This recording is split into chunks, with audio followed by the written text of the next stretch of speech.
Ahora sí. Bueno, les estaba diciendo que muchas gracias por la puntualidad. Bienvenidos a esta clase de repaso correspondiente al segundo parcial de Costos y Gestión 2, año 2020. ¿Sí? Bueno, año muy particular donde nos encontramos con esta situación que nos lleva a replantear la didáctica, la forma de encontrarnos. Y bueno, en función de eso es que hemos organizado desde la cátedra hemos organizado estas clases de repaso. ¿Sí? Son clases de repaso apuntando fundamentalmente a la parte práctica, la parte teórica. Por supuesto, la ven con los docentes, con la profesora Silvana Batistela y fundamentalmente en el profesor Walter Pereira. ¿Sí? Saben que tienen que estudiar teórico y práctico, todos los exámenes son teórico-prácticos en ese sentido, pero bueno, nosotros ahora nos vamos a enfocar fundamentalmente en lo que son los ejercicios, la parte más práctica, ¿ok? Bien,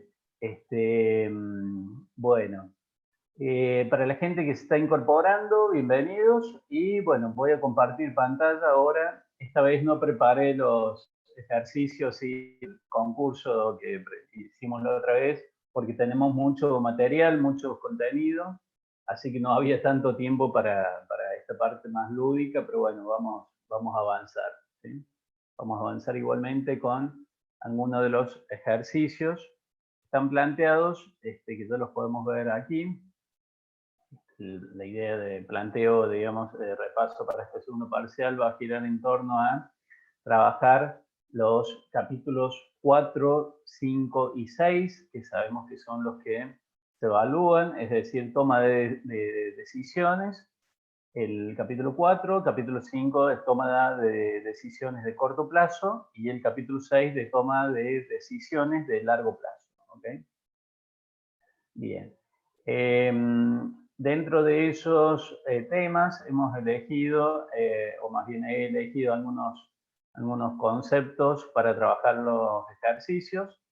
El primero serían los ejercicios en relación a esta toma de decisiones de costos relevantes y de utilizar la contribución marginal para la toma de decisiones. Luego, del mismo capítulo, los ejercicios de costo de oportunidad. Vamos a trabajar con uno de estos ejercicios de costo de oportunidad. Y luego del capítulo siguiente vamos a trabajar fundamentalmente con una decisión concreta, que es la de vender en el estado actual en que se ha logrado procesar algo, o continuarlo haciendo, continuar fabricando, ¿sí? Continuar el proceso productivo. La otra sería el cálculo, eso es mucho más simple, la determinación del precio en función del rendimiento del capital invertido. Vamos a trabajar un poco para recordar la importancia de esa fórmula. Y del capítulo 6, de toma de decisiones de largo plazo, vamos a trabajar con algunos conceptos relacionados con el cálculo del BAN y la tasa de rendimiento contable, ¿sí? Tasa de rendimiento contable, y al cálculo de estos flujos para la determinación del BAN, fundamentalmente lo vamos a hacer en un ejercicio con impuesto a las ganancias y en otro sin impuesto a las ganancias, y en uno va a ser con capital variable y en el otro sin la precisión del capital variable, con lo cual ahí abordamos todos los temas, o por lo menos los más importantes, ¿sí? de ese capítulo. Por supuesto que tienen que ver, ya saben, tienen que ver todos los ejercicios que están planteados en la guía. Lo único que no iría de ejercitación, digamos, en forma así específica, si me dicen algo que no va de profe, y bueno, todo lo que tiene que ver con en el capítulo capítulo 4 sería, ¿sí? En el capítulo 4 sería todo lo que tiene que ver más con el cálculo eh, de las probabilidades, ¿sí? El valor monetario esperado de este tema de probabilidades sería lo único que en principio, por lo que me dijo el profesor Pereira, no entraría. De todas formas, saben que en general tienen que ver todos los ejercicios que están en la guía y por supuesto los de la bibliografía básica que Holmgren, ¿sí? Todos los correspondientes a los capítulos de la bibliografía básica. ¿Ok? Bueno, vamos a comenzar ahora sí con el primer ejercicio. Si la consigna es, si alguien tiene alguna consulta, alguna duda, yo prefiero que me interrumpan, no tengo problema que me interrumpan, ¿sí? Levanten la mano o directamente hablan. Sí les pido que si no hay alguna consulta específica, mantengan el micrófono en silencio, ¿sí? Así permitimos que se desarrollen bien la resolución de los ejercicios, pero prefiero, digamos, antes que estar leyendo el chat, que directamente me interrumpan si hay alguna pregunta y ahí lo vemos. ¿Sí? ¿Ok? Bien. Bueno, el primer ejercicio es de costos relevantes y contribución marginal para la toma de decisiones. Primero, antes de avanzar con el ejercicio, ¿se entendió bien la consigna? Si hay alguien que quiera hacer alguna consulta, directamente me interrumpe. ¿Estamos de acuerdo? A ver, me gustaría escuchar sí, no, algo, digamos, para saber que no estoy solo. ¿Sí? ¿Hay alguien ahí? ¿Sí? A ver, alguien que se anime a decir sí, profe, o alguna Sí, consulta. Bueno, ahí está Agustín, muy bien. ¿Alguien más que diga sí? profe, van a subir la clase grabada a la plataforma, ¿verdad? No sé, yo lo que hago es subirla al canal mío de YouTube y entiendo que después la comparten en la plataforma, ¿sí? Yo se les paso a los profesores, a la profesora, y ellos supongo que lo comparten. De todas formas, va a estar en el mismo canal de YouTube donde lo vieron la primera clase de repaso. ¿Ok? ¿Sí? ¿Estamos de acuerdo? Bueno, gracias. No, de nada. ¿Alguna consulta más antes de empezar?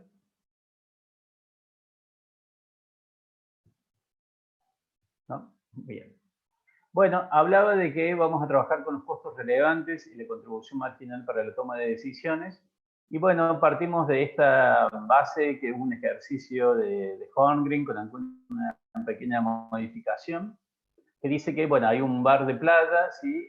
Donde están tomando la decisión de, en relación a la cantidad de heladeras, quieren ver cuánto espacio de cada heladera le van a asignar a 4 tipos de bebidas que son las que se comercializan en ese bar.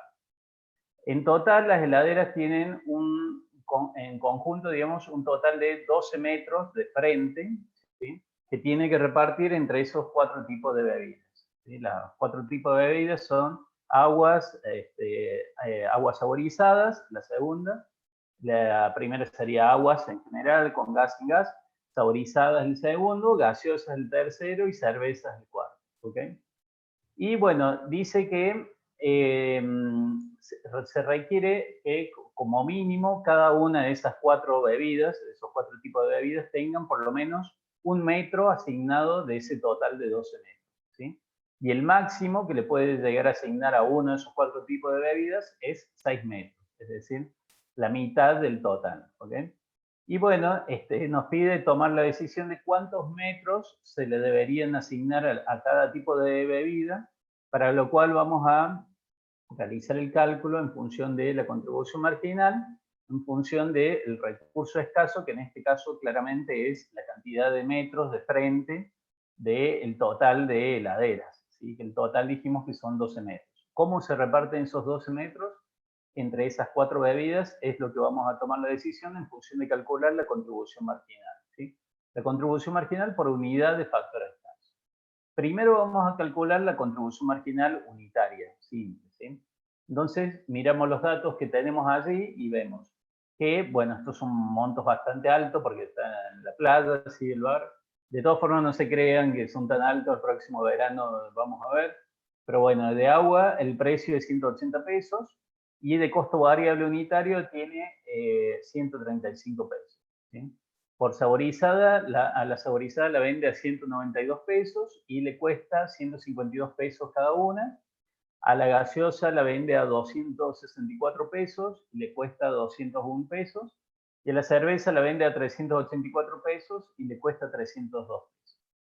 Y además de esos datos de precio y de costo variable unitario, tenemos la cantidad de cada tipo de bebida, de cada tipo de aguas, por ejemplo, agua saborizada, gaseosa, cerveza, que se venden en forma diaria, ¿sí?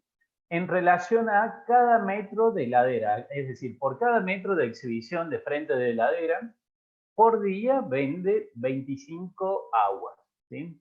Vende 24 aguas saborizadas, 4 gaseosas y 5 cervezas. Es decir, por cada metro es un cálculo, una estimación que ya tiene, que dice que sabe que por cada metro que tiene de exhibición de heladera, de cada tipo de bebida, esa es la cantidad que se comercializa en forma diaria. 25 aguas, 24 saborizadas, 4 de gaseosa y 5 de cerveza. ¿Ok? ¿Sí? ¿Vamos bien hasta ahí? ¿Se entiende los planteos? Precio de venta, costo barril unitario y la cantidad de unidades que se comercializan en forma diaria y por metro de heladera, ¿sí? Sabemos que el total de metros es 12 metros, ¿sí? 12 metros de frente de heladera. ¿Okay? Con lo cual, podemos hacer el cálculo primero de la contribución marginal unitaria por diferencia simplemente entre los precios y los costos variables unitarios. Entonces, ahí calculamos, por ejemplo, para el caso del agua, 180 pesos, le cuesta 135, la contribución marginal unitaria es de 45 pesos. Para la saborizada es de 40 pesos, la gaseosa 63 y la cerveza 82, por diferencia entre los 384 pesos a los que vende cada cerveza y los 302 pesos que le cuestan, ¿sí? Imaginemos el flete, todo el costo hasta que tiene la cerveza disponible ahí para la comercialización, ¿sí? Entonces le quedan solamente 82 pesos por cada cerveza que vende. Y sabemos que por día y por metro de heladera de frente, ¿sí? De exhibición, tiene 25 unidades que se comercializan de agua, lo cual, sabiendo que cada botella de agua le deja una contribución marginal de 45 pesos, multiplicadas por las 25 botellas de agua que vende por metro de heladera, entonces va a determinar cuál es la contribución marginal por metro de heladera. La contribución marginal por metro de heladera es de 1.125 pesos, ¿sí? Esto es una contribución marginal, es decir, la diferencia entre precios y costos variables. En realidad esto ya sería una contribución marginal total por metro de heladera, ¿sí? Porque estamos multiplicando por la cantidad, ¿ok? Pero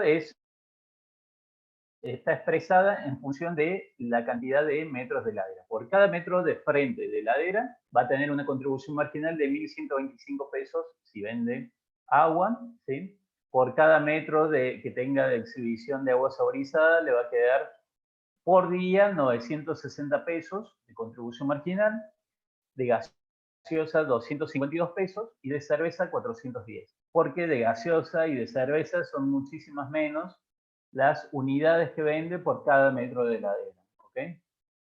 Lo cual nos lleva a determinar que, efectivamente, si queremos saber cuál es la más beneficiosa, la más conveniente, y bueno, por lejos, claramente vemos que el agua es la que más beneficio le reporta, digamos, a este bar de playa, con lo cual deberíamos tratar de agotar el máximo posible, y recordemos que los parámetros de restricción eran 6 metros, 6 metros como máximo de frente de heladera por bebida y como mínimo 1 metro de frente de heladera por bebida. Entonces, no podemos dejar ninguna fuera y por lo tanto el máximo lo vamos a ocupar para la que más contribución marginal por metro de heladera aporta a este bar, que es el agua. Entonces, el máximo posible, los 6 metros, se los destinamos al agua, que por cada metro de heladera deja una contribución marginal de 1.125 pesos, con lo cual la contribución marginal total por día, ¿sí? Teniendo en cuenta que esto es contribución marginal pesos por metro de heladera, multiplicado por la cantidad de metros, tenemos un resultado que es la contribución marginal por día, porque en realidad esto es contribución marginal por día por metro de heladera. ¿Okay? Entonces, son 6.750 pesos por día que aporta el hecho de destinarle 6 metros de los frentes de heladera a el agua. Por otra parte, no podemos dejar afuera a ninguna de las bebidas y le tenemos que destinar el mínimo posible a la gaseosa y a la cerveza, ¿sí? Que son las que menos contribución marginal por metro de heladera le aportan al bar. Entonces le destinamos solamente 1 metro a cada una. 1 metro a gaseosa, 1 metro a cerveza, por la contribución marginal por metro de heladera, bueno, es esa la contribución marginal por día, ¿sí? Porque esto es contribución marginal por día por metro de heladera, ¿ok? Y la diferencia entre el 12, que es el total de metros, las 6, que ya nos aseguramos la máxima para el agua, y las que no podemos dejar afuera, 1 metro y 1 metro de gaseosa y 1 metro para cerveza. Entonces acá tenemos 6, 7, 8, nos quedan 4 de diferencia, ¿sí? Por eso puse diferencia acá, 4 metros que van por descarte, por diferencia, a la que segunda mayor cantidad de contribución marginal le aporta al bar, que son las aguas saborizadas. Entonces, 4 metros de frente de heladera, cada metro de heladera le reporta a este bar 960 pesos, ¿sí? Con lo cual la contribución marginal diaria es de 3.840 pesos solamente por las aguas saborizadas que comercializa. ¿Sí? Entonces, si sumamos, aquí tenemos el total de contribución marginal diaria, pero bueno, fundamentalmente la pregunta era qué cantidad de metros le debería asignar a cada tipo de bebida. ¿Ok? ¿Se entiende el ejercicio? ¿Alguna pregunta de este?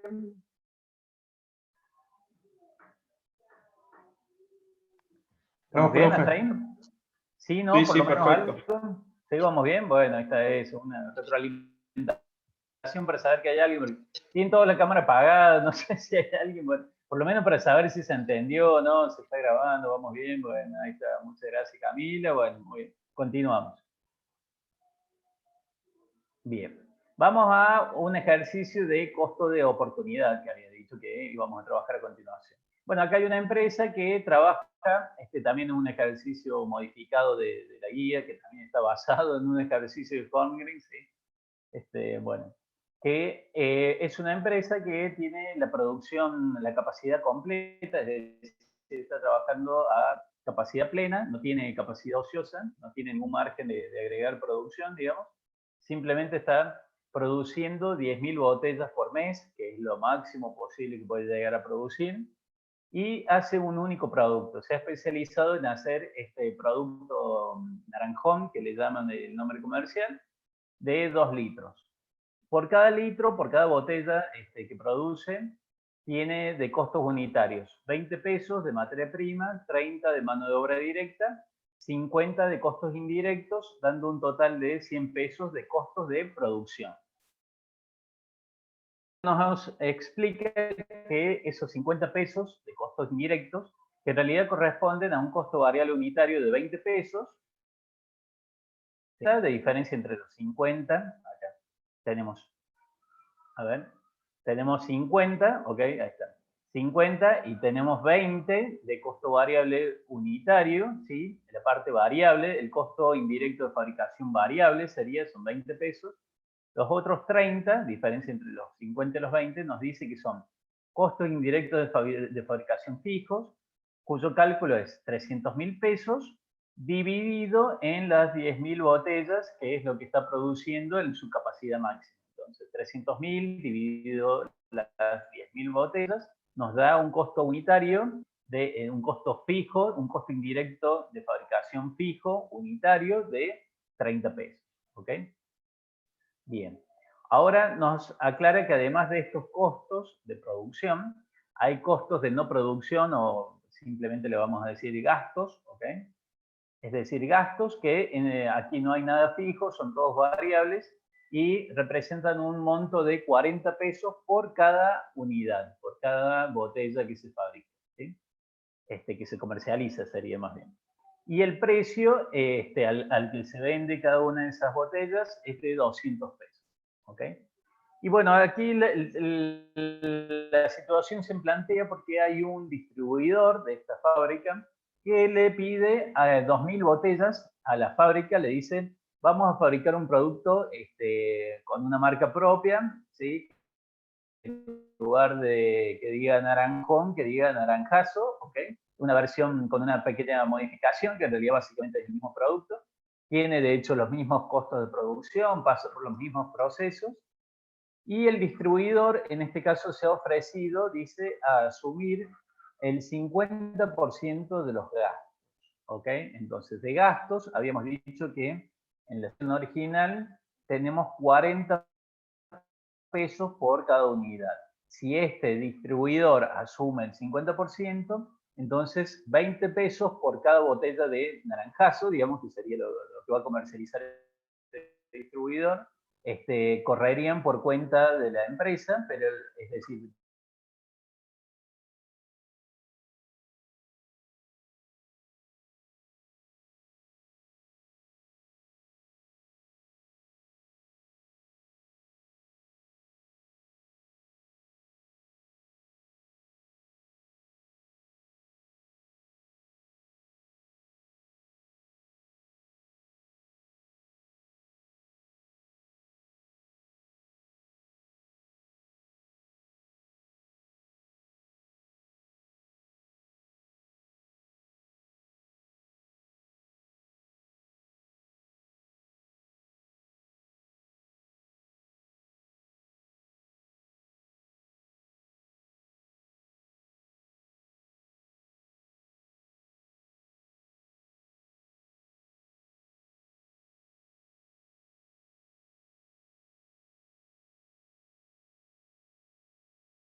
bueno, se cortó, no sé hasta qué punto se llegó a escuchar, pero se me cortó la conexión. ¿Sí? A ver, ¿se alcanzó a escuchar el último ejercicio que expliqué de naranjón y naranjazo? Hasta lo que expliqué del 50%. Bueno, ok. Vamos a retomar desde ahí. Quedé hablando solo, no sabía qué había pasado. Okay. A ver un minutito. Todavía no me deja compartir.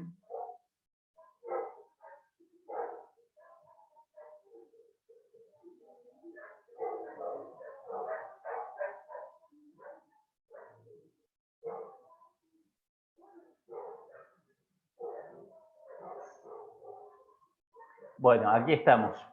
Lo que estaba diciendo es lo siguiente. Hay un distribuidor que le ofrece fabricar 2.000 botellas. Recordemos que está fabricando a capacidad plena, es decir, no tiene capacidad ociosa. Por lo tanto, debería dejar de fabricar parte de las 10.000 botellas, es decir, esas 2.000 botellas que le pide este distribuidor, implicarían resignar la situación actual, ¿okay? De esas 2.000 botellas.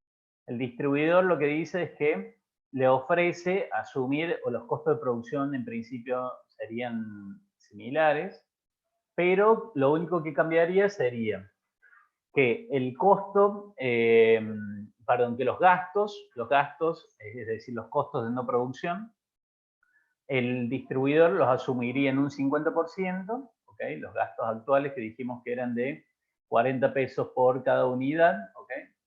Y el precio al que lo comercializaría directamente este distribuidor, esas 2.000 botellas, no el resto, solamente esas 2.000 botellas, las vendería a 150 pesos. ¿Sí? O por lo menos ese es el dinero que le entraría a la fábrica si lo comercializa el distribuidor. ¿Okay? La pregunta es si le conviene tomar esta decisión de aceptar la propuesta del distribuidor, y para eso nos basamos en el concepto de costo de oportunidad. ¿Okay? Bueno, aquí básicamente vemos la comparativa entre la situación actual, que es Fabricando Naranjón, ¿ok? Que es el nombre con el que comercializa la empresa actualmente. Y bueno, Fabricando Naranjón vende cada botella a 200 pesos. ¿Cuáles son los costos variables unitarios? Los costos variables unitarios, recordemos, eran 20 pesos de materia prima, 30 de mano de obra directa, y atención porque aquí hay 50 pesos de costos indirectos.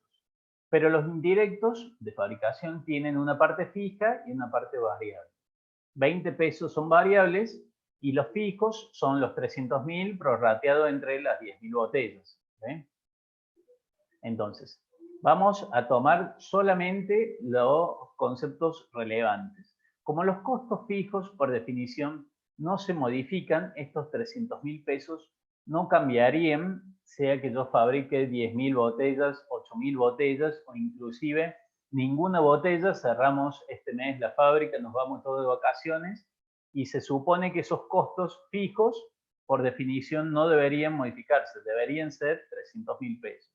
O en todo caso, si tienen algún cambio, digamos, ese cambio no va a estar explicado por cambios en el volumen de producción. En todo caso, responderían a, por ejemplo, una modificación en el monto del alquiler, digamos que se firmó el contrato, o una renegociación o paritarias, digamos, de sueldos de los supervisores, del gerente de planta, en fin, o una modificación en el impuesto inmobiliario, digamos, cualquier cosa, cambios en la energía eléctrica, supongamos que lo trabaje como costo indirecto, efectivamente, y la parte fija, digamos, bueno, el cambio de tarifa, lo que sea, todo eso no tiene nada que ver, digamos, con cambios en el volumen de producción. Por eso se los considera fijos, ¿sí? Es decir, puede haber alguna pequeña variación, pero en realidad ese cambio no va a estar explicado por el nivel de actividad, ¿ok?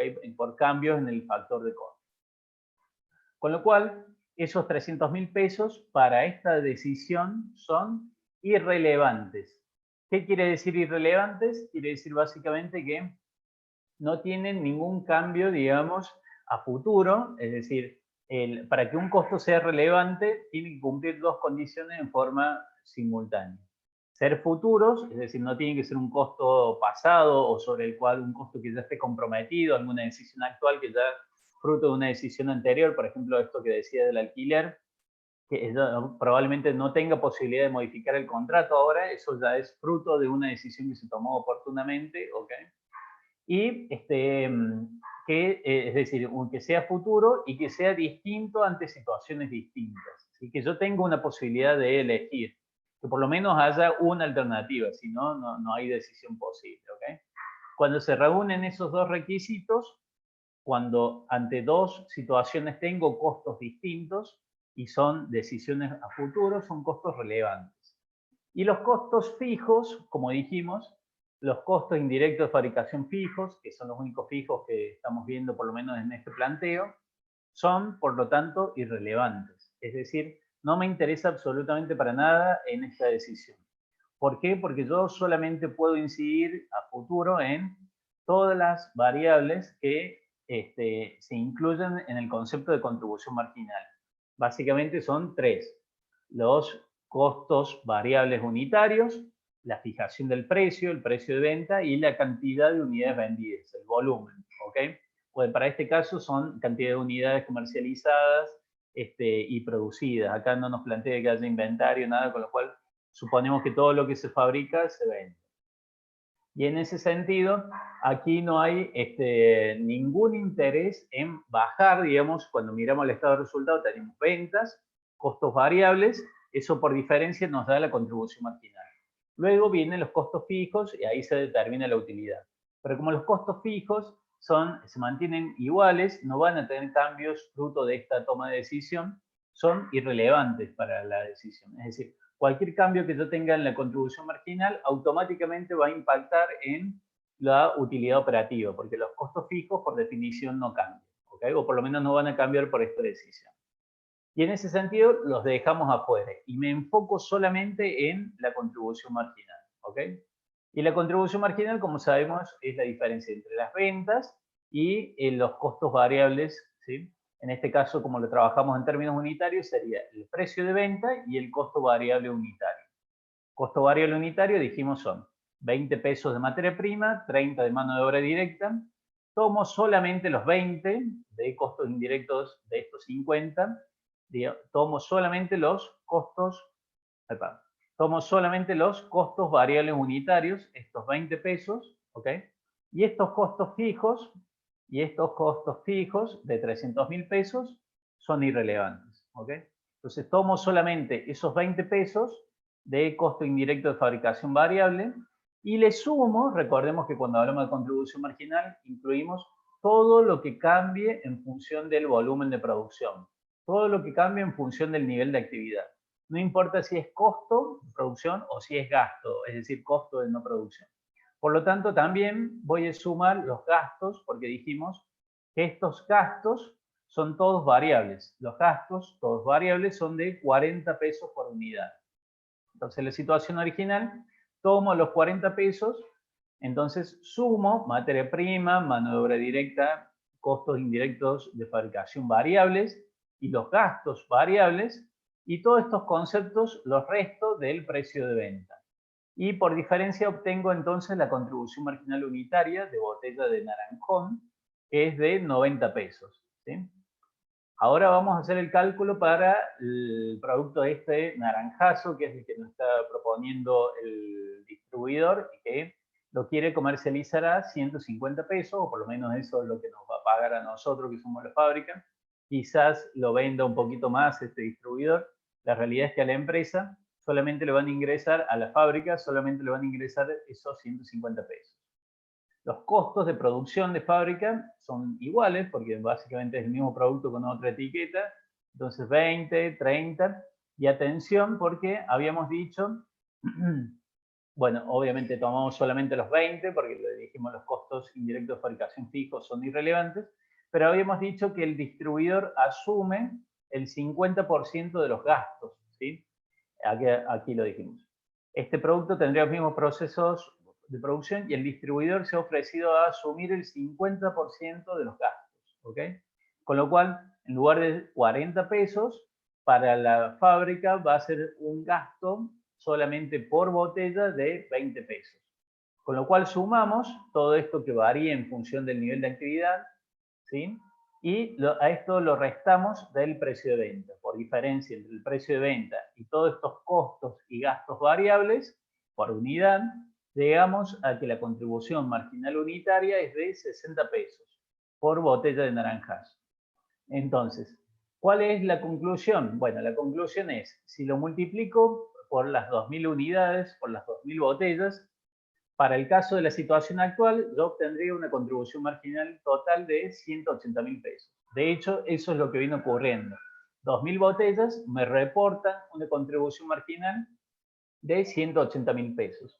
Ahora, si aceptara la propuesta de este distribuidor, en lugar de 180.000 pesos, tendría una contribución marginal de 120.000 pesos, solamente por haber aceptado ese negocio que me ofreció el distribuidor.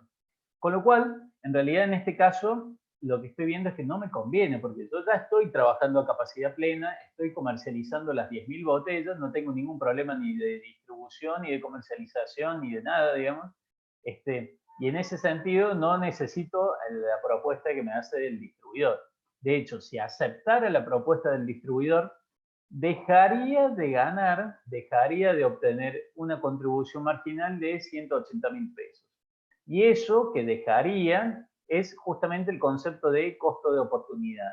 Es decir, cuánto es el máximo de contribución marginal, digamos, al que renunciaría, digamos, al utilizar, digamos, estos recursos en una alternativa. En este caso, la alternativa que me proponen este distribuidor me resulta menos conveniente que la situación actual, por lo tanto, mi costo de oportunidad es de 180.000 pesos, que es la alternativa más conveniente. Siempre el costo de oportunidad es la alternativa más conveniente.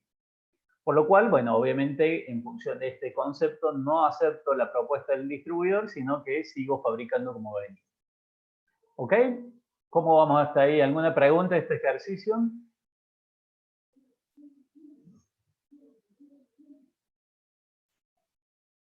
¿Alguna pregunta de lo que sea? ¿No? ¿Vamos bien hasta aquí? Bueno, continuamos. Si no hay preguntas hasta aquí, continuamos. ¿Ok? Hasta aquí, digamos, estos serían los ejercicios de unidad número 4. Ahora vamos a los ejercicios de la 5. Y bueno, nos encontramos con, que es corto plazo, nos encontramos con una empresa que fabrica un producto que tiene este siguiente detalle. Nos dice que el producto se llama Vidriex, ¿ok? Y vende 10.000, o más bien fabrica 10.000 unidades de este producto, ¿sí? Que lo puede comercializar, de hecho lo comercializa, y lo vende a 200 pesos a cada uno de estos vidrios, ¿ok?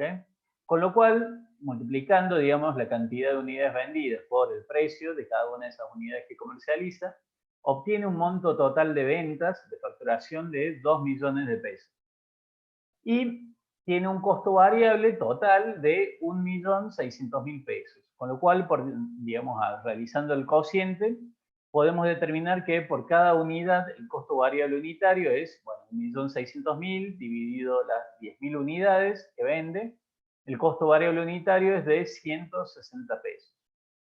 Ahora lo que nos dice es que esta fábrica, digamos, podría, mediante un proceso adicional que le tiene que realizar a este producto Vidrex, podría convertir las 10.000 unidades, digamos, las une y obtiene 5.000 fuentes. ¿Sí? Son fuentes así de vidrio, digamos, mucho más lindas, pero que requiere un costo adicional, es decir, lo otro era una cuestión estética, era un adorno, acá logra una fuente.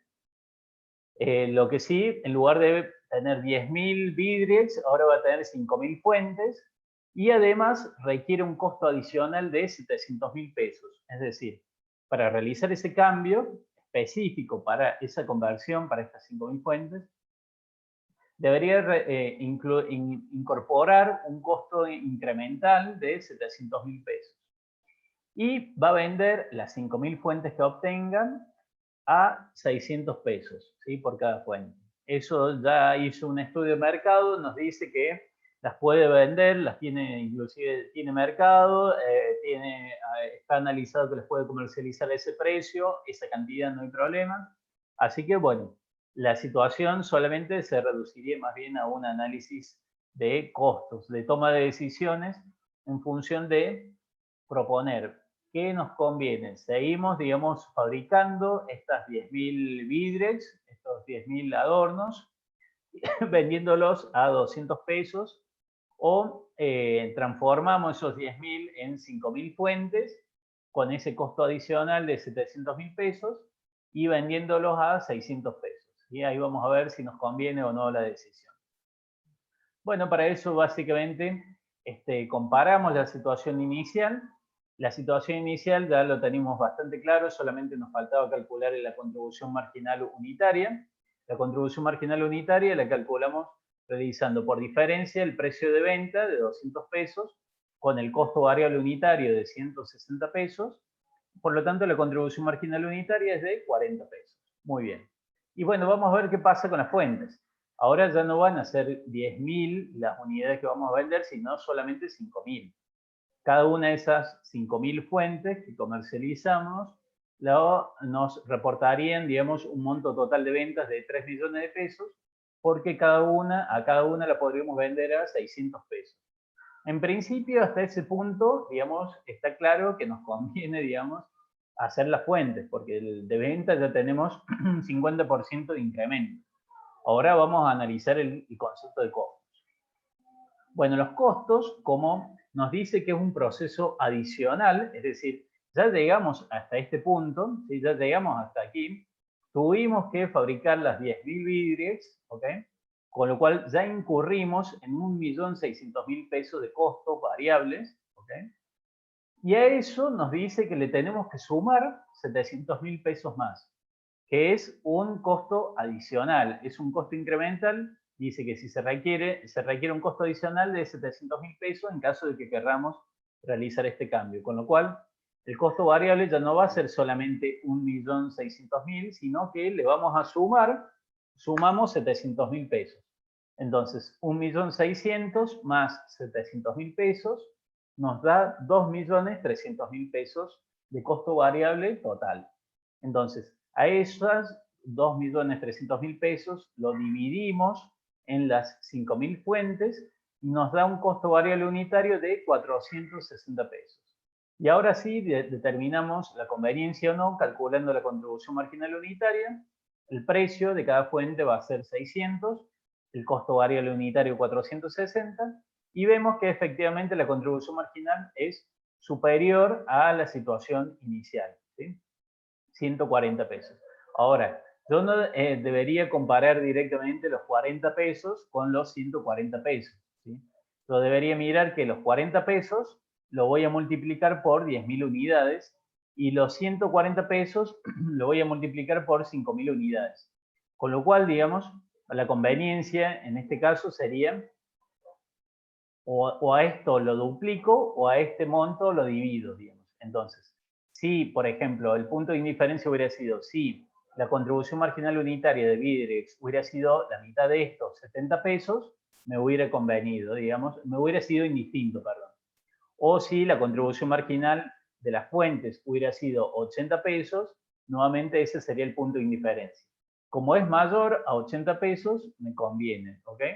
O si lo miramos al revés, como este monto es menor a 70 pesos, digamos, no me conviene Vidrex, sino que me conviene realizar el proceso adicional y avanzar con las fuentes.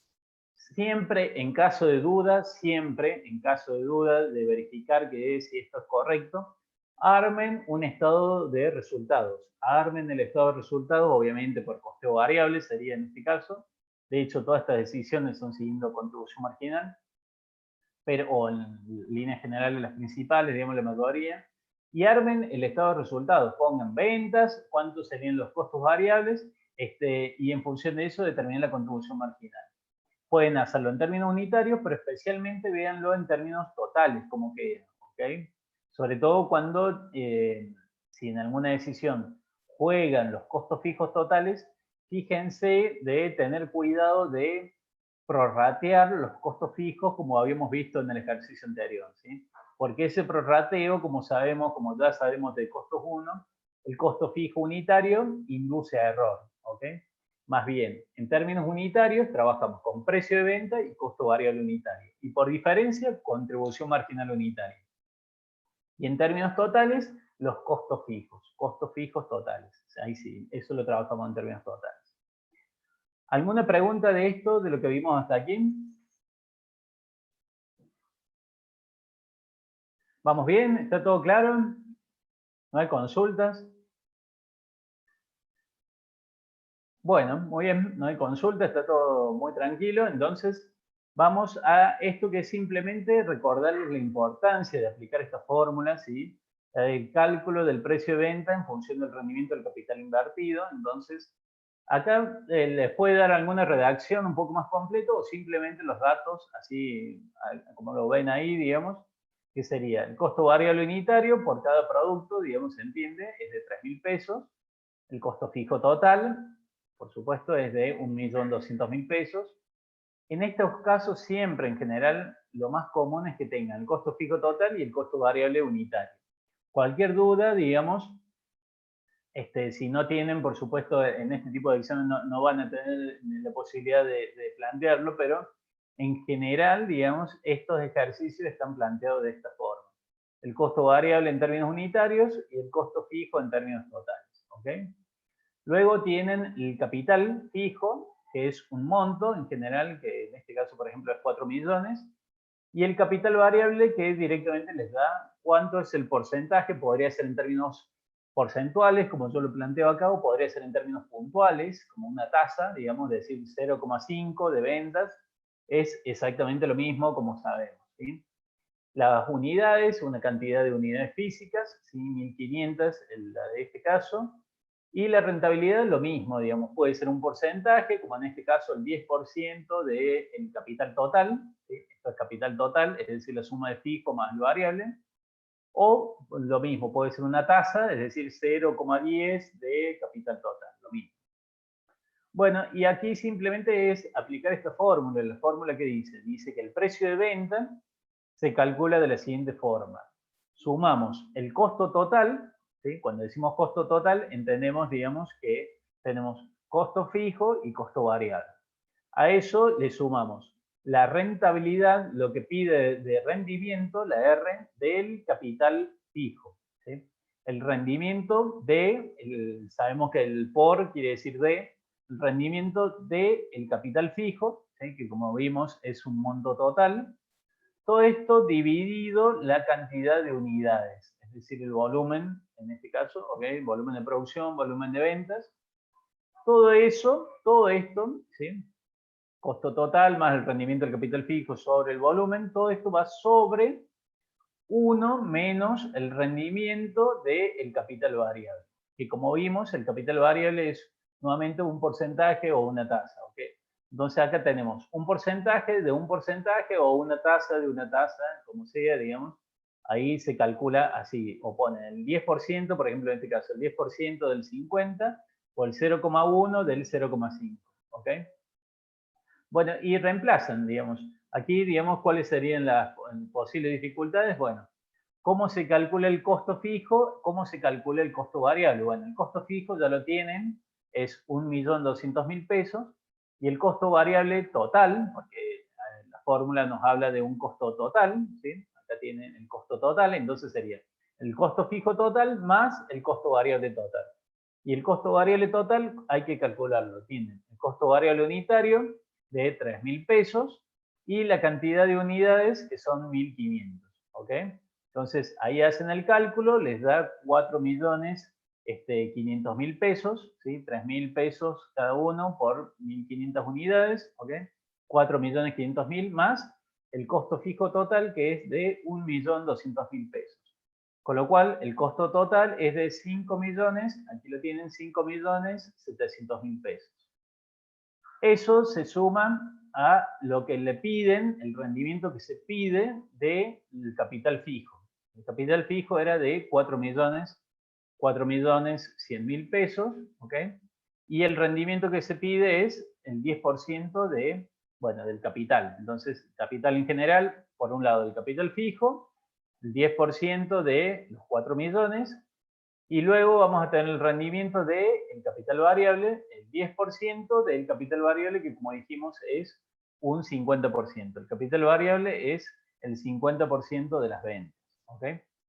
Entonces, bueno, resolvemos. Ponemos en la calculadora común, ponen paréntesis 5.700.000 más 0,1 o 10%, si lo quieren hacer así, 0,1 de por 4 millones, cierran paréntesis, sobre 1.500, sobre paréntesis 1 menos el 10%, es decir, 0,1 por 0,5 o 10% de el 50%, cierran paréntesis igual, y ahí les tiene que dar esto que dice 4.280,70. ¿Ok? Ese es, de hecho, el precio de venta que les pide este ejercicio, que es básicamente un ejercicio de fijación de precio, ¿sí? En función del rendimiento del capital invertido. ¿Alguna pregunta de este tipo de ejercicios?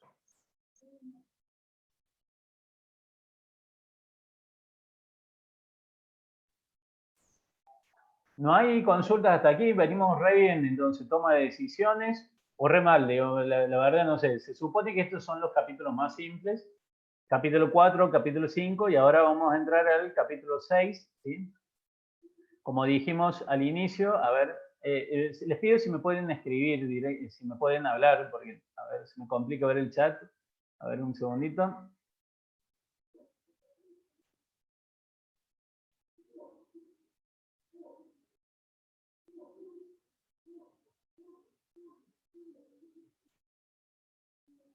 ¿Se entendió? Bueno, ahí está. Era para leer que decían que se entendió. Bueno, ahí está, listo. Ahí ya lo vi. Bueno, muchas gracias por la reafirmación. Bueno, ahora sí continuamos. Si no hay preguntas hasta aquí. Todo eso era para ver el chat. Tuve que dejar de compartir porque no lo puedo ver desde la compu acá. Bueno, perfecto. Continuamos entonces con el ejercicio, con el capítulo 6, ¿sí? Aquí vamos a entretenernos un poco más con los flujos de fondos. Es decir, primero vamos a trabajar con uno con impuesto a las ganancias y después vamos a trabajar con uno con capital variable, y si quieren vemos qué significaría en cada caso tener las dos cosas, por ejemplo. Bueno, empezamos por que se plantea la compra de un equipo nuevo, de una maquinaria de 22 millones de pesos, ¿sí? Con una vida útil de 4 años. ¿Okay? La máquina, al cabo de los 4 años, se va a poder vender, por lo menos eso es lo que supongo, a 2 millones de pesos. ¿Sí? Esto sabemos que en Argentina, digamos, implica traducirlo a dólares, porque si no, no hay forma de realizar este tipo de análisis. ¿Sí? Pero bueno, básicamente nosotros lo planteamos así. Imagínense que son pesos, dólares, lo que quieran, el razonamiento de gente. Y se espera un ahorro de costos operativos de 9 millones de pesos por año. 9 millones de pesos en forma anual. ¿Okay? Entonces, si yo compro esta máquina, voy a lograr un ahorro de costos de 9 millones de pesos. Ahorro de costos quiere decir menos costos, es decir, los costos van siempre restando, como es menos costos, me significaría un concepto positivo, digamos, sería algo similar a un ingreso. Y por eso en general los ahorros de costos los trabajamos como un ingreso más, como si fuera una venta, por ejemplo. ¿Okay? Y nos pide una rentabilidad el proyecto, es decir, por lo menos, digamos, la persona que va a poner el dinero nos dice, mira, para que esto me convenga, como mínimo yo quiero que rinda un 12% después de haber pagado el impuesto a las ganancias, ¿sí? Una tasa del 35% anual. ¿Ok? Entonces, como mínimo este proyecto debería rendir un 12% por año después de haber pagado una tasa de impuesto a las ganancias que se calcula sobre las ganancias de la empresa, sobre la base imponible un 35%. Y bueno, y el otro dato que nos da es que la depreciación de esta maquinaria el cálculo de la depreciación se realiza en forma anual, es decir, vamos a tener el valor de origen, que es de 22 millones de pesos, le vamos a restar el valor, digamos, de recupero final, que es de 2 millones de pesos, es decir, vamos a tener 22 millones menos 2 millones son 20 millones de el valor que sobre el cual vamos a realizar el cálculo de la depreciación. Y esos 20 millones dividido los 4 años de vida útil nos va a dar el monto de la depreciación anual, ¿ok? Que serían 5 millones de pesos por año, ¿ok? Bien, ¿estamos bien hasta ahí? ¿No hay dudas hasta ahí?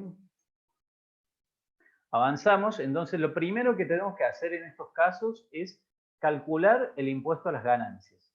Yo les recomiendo, este es ya un criterio de cátedra, digamos, les recomiendo que lo hagan así. Ustedes tienen la alternativa de hacer todo junto, es decir, incluir la depreciación, después lo suben, después lo restan, bueno, en fin. Para evitar eso, digamos, por ahí hay confusiones, que después se olviden, que están apurados, que no sé qué. Lo más claro es, primero calculamos el impuesto a las ganancias, determinamos efectivamente, primero, cuánto es el monto de impuesto a las ganancias, luego, cuánto es el resultado operativo después del impuesto a las ganancias, y una vez que hicimos este cálculo, ahí sí pasamos a armar los flujos de fondos. Porque son dos lógicas totalmente distintas. El impuesto a las ganancias, digamos, sigue el criterio contable, que básicamente es un criterio económico, ¿sí? Son conceptos a partir de lo devengado, mientras que los flujos de fondos son conceptos financieros, se manejan en función de lo erogado, ¿sí? Lo pagado, lo cobrado, digamos. ¿Okay? Entonces, primero vamos con el cálculo del impuesto a las ganancias. ¿Qué datos tenemos? Tenemos que cada año voy a tener un ahorro de costos, que dijimos que es algo equivalente a un ingreso, a una venta, digamos, ¿sí? Algo positivo, un ahorro de costo de 9 millones de pesos. Y acabamos de calcular recién que por año voy a tener una depreciación de 5 millones. ¿De dónde salen los 5 millones? Dijimos, valor de origen 22, el valor de recupero final es de 2, por lo tanto, aquí el monto sobre el cual vamos a hacer el cálculo es de 20 millones. ¿Sí? 20 dividido los 4 años de vida útil nos da una depreciación en lineal, ¿sí? De 5 millones de pesos por año. ¿Ok? 5 millones de pesos, con lo cual la base imponible es de 4 millones de pesos. El ahorro de 9 menos el costo fijo, la depreciación de 4. Sobre esa base imponible voy a hacer el cálculo del 35% de impuesto a las ganancias. El 35% de 4 millones de pesos es 1.400.000 pesos. Con lo cual, el resultado operativo, ¿sí? Esto es una utilidad operativa que tengo después de pagar el impuesto a las ganancias. Aquí en realidad no me importa si lo pagué o no, yo estoy haciendo un cálculo económico, ¿ok? Es decir, de hecho, esto todavía no lo pago, digamos, sabemos que el impuesto a las ganancias se paga después, pero bueno, lo importante es, esto es económico y en términos económicos el resultado es del primer año 2.600.000 pesos, ¿ok? El segundo año, similar, 9 menos 5, 4, el impuesto a las ganancias, el 35%, 1.400.000, resultado operativo similar. Ocurre exactamente lo mismo el tercer año y el cuarto año, atención. ¿Por qué agregué esta línea que dice resultado por la venta del equipo? Lo agregué intencionalmente, si bien es 0, me interesaba aclarar lo siguiente. En este caso, lo que nos dice el ejercicio es que la máquina se va a vender a 2 millones de pesos al final de la vida útil. ¿Ok? Ahora, supongamos que el ejercicio me dijera la máquina se vende a, digamos, el valor de recupero, digamos, o el valor de libros, ¿sí?, para el cálculo de la depreciación es de 2 millones de pesos. Perfecto.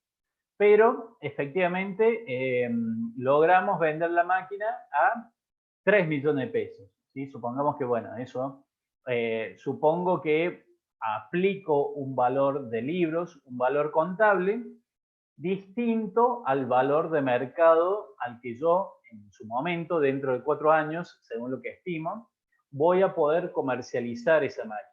¿Sí? Por supuesto que estamos en el momento cero, estamos haciendo un proyecto, estamos evaluando, todavía no sabemos lo que va a ocurrir ni el primer año ni el segundo. Esto es todo un ejercicio. Yo estoy queriendo entender si la compra de esta máquina me va a convenir o no. ¿Okay? Pero yo puedo estimar a partir de algunos elementos técnicos, por ejemplo, en función de un peritaje, de una cotización de alguien que esté, digamos, que se dedique a la comercialización de estos equipos, que me diga, mira, en función del uso que le vas a dar al cabo de esos 4 años, probablemente, digamos, vos, si querés, digamos, fijar ese valor, digamos, de 2 millones de pesos, yo acá te fijo, digamos, te doy un documento con el cual vos contablemente vas a poder registrar que el valor de recupero sería de 2 millones de pesos, pero entre nosotros, entiendo que la máquina probablemente se comercialice a un monto mayor. Es decir, probablemente logremos sacarle hasta 3 millones de pesos. Con lo cual, en ese momento, el resultado de la venta del equipo sería, por ejemplo, 1 millón de pesos. ¿Okay? Si yo lograra 1 millón de pesos aquí de venta, ¿sí?, de resultado, que sería el valor de la venta en ese momento menos el valor de libros, ¿ok? Valor de mercado, 3 millones, menos valor de libros, 2 millones. Aquí yo pondría 1 millón de pesos. Con lo cual la base imponible sería 5 millones. Haría un cálculo del 35% sobre esos 5 millones y el resultado operativo también obviamente sería superior, digamos, teniendo en cuenta que serían 650.000 pesos más. ¿Por qué? Porque sé que si es 1 millón de pesos más por el 35% son 350.000 pesos más. ¿Ok? Entonces, pero eso no es lo que me plantea el ejercicio. Yo les estoy explicando solamente lo que sucedería si el valor de mercado, esto lo debería decir el ejercicio explícitamente, si el valor de mercado fuera distinto al valor contable, al valor de libros contables. ¿Ok?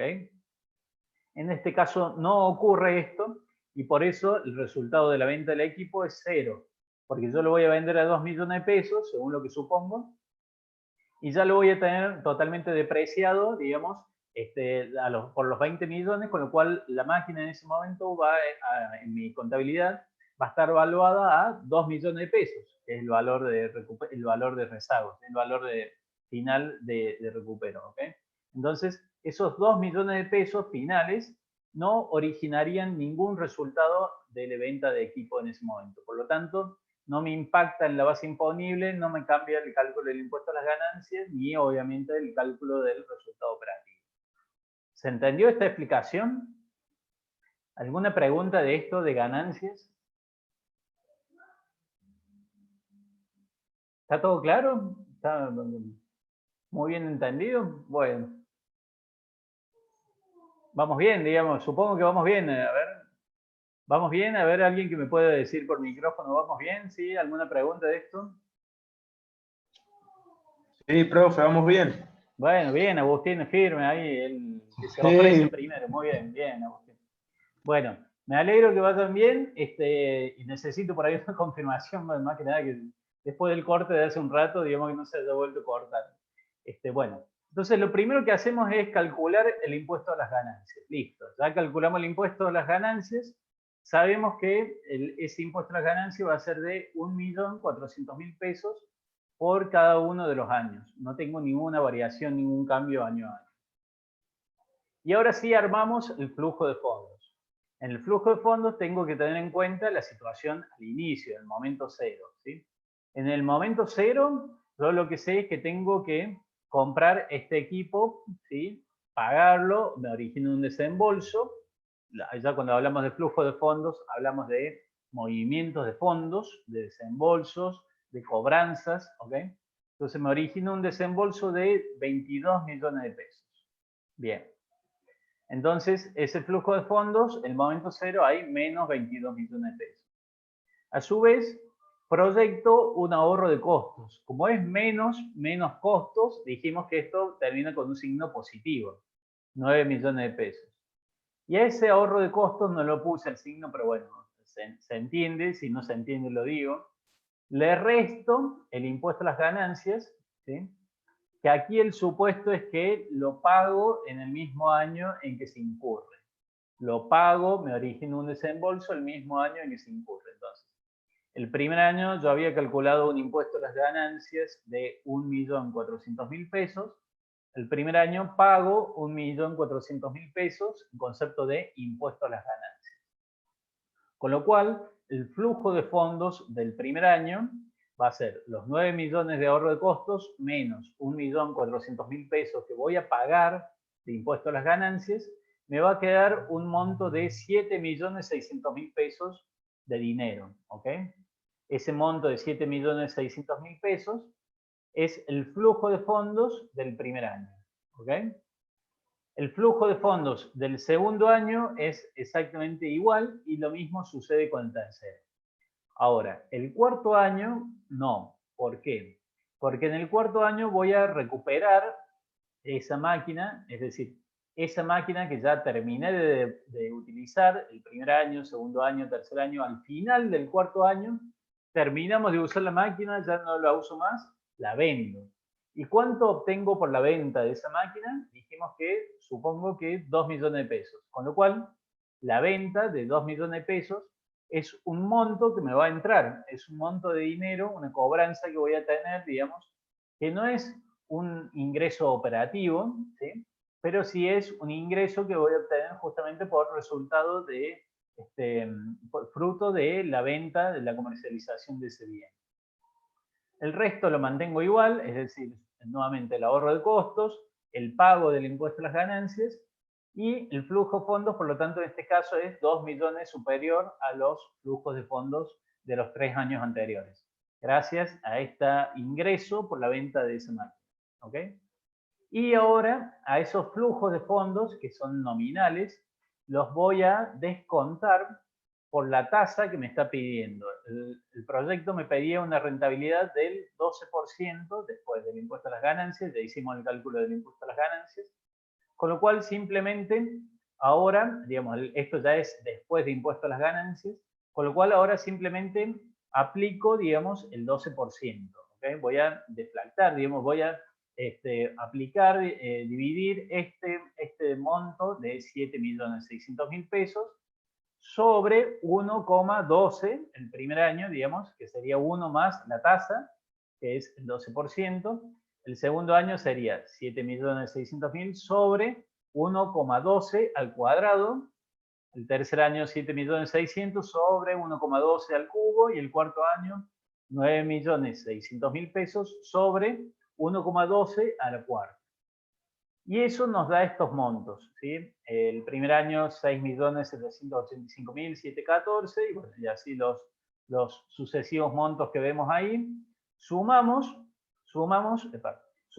el total de flujos de fondos descontados, incluimos la inversión inicial de 22 millones con signo negativo, los flujos de fondos de cada uno de los años que voy teniendo, y eso nos da un BAN positivo, nos da un BAN de 2.354.891 pesos. Con lo cual, por supuesto que el proyecto lo acepta. ¿Ok? Ahora eso sí miramos el BAN. Y si miramos la tasa de rendimiento contable de vengada, como también se le dice, ¿sí? O tasa de rendimiento contable directamente. Y bueno, en ese caso tomo el resultado operativo después del impuesto a las ganancias. ¿Cuánto era el resultado operativo después del impuesto a las ganancias? Bueno, lo calculamos aquí cuando hicimos el cálculo del impuesto a las ganancias. El resultado operativo después del impuesto a las ganancias es el ahorro de costos menos el costo fijo, la depreciación, ¿sí? menos el impuesto a las ganancias, ¿ok? Eso nos da 2.600.000 pesos por cada uno de los años. Entonces, resultado operativo después de impuesto a las ganancias, 2.600.000 pesos sobre la inversión inicial. Y la inversión inicial es de 22 millones de pesos. Con lo cual, la tasa de rendimiento contable es de, si lo hablamos en términos de tasas, sería 0,1182, ¿ok? Y si lo planteo en términos de porcentuales, como lo puse aquí, 11,82%. Es exactamente lo mismo, como sabemos, solo que si nos podemos en exigente y hablamos de tasa, bueno, lo deberíamos poner como tasa, yo ahí lo puse como porcentaje. Mal el profe, pero bueno, se entiende, el concepto es ese, ¿sí? Va, yo creo que se entiende, ¿se entiende? ¿Alguna pregunta de este ejercicio? Sí, profe, yo tengo una duda. Buenísimo, bien, una, vamos.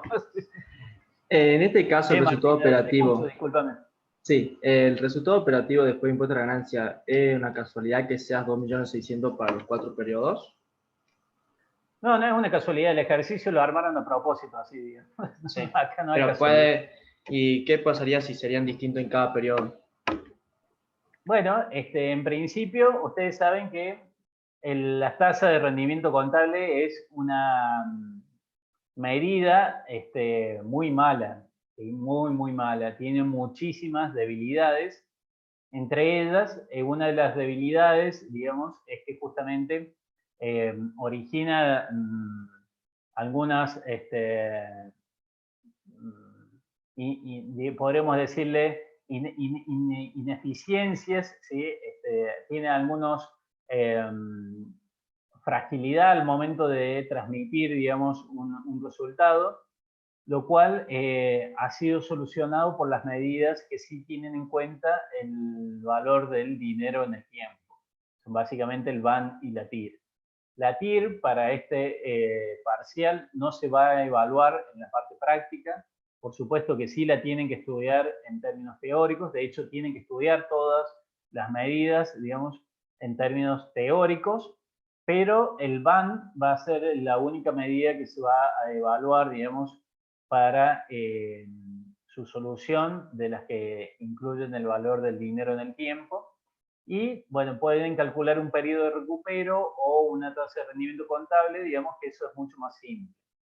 En este caso, esto está armado a propósito así, como les había dicho anteriormente, y originaría, digamos, de hecho no se podría calcular la tasa de rendimiento contable. Sí se podría calcular el periodo de recupero, ¿ok? El periodo de recupero o plazo de recupero, como también se le dice, van haciendo el cálculo cuando tienen flujos distintos, van acumulando, digamos, el monto hasta que recuperan el monto de la inversión inicial. Van sumando y dicen, por ejemplo, el monto de la inversión inicial era 22 millones. Entonces, bueno, el primer año 2.600.000, el segundo 2.600.000, y así hasta ver si recuperan, digamos, en 4 años los 22 millones. En este caso, lo que vemos es que la inversión inicial es de 22 millones, como dijimos, y el resultado operativo es de 2.600.000 por año, por flujo, ¿ok? Con lo cual, solamente en este caso pueden calcular la tasa de rendimiento contable, ¿ok?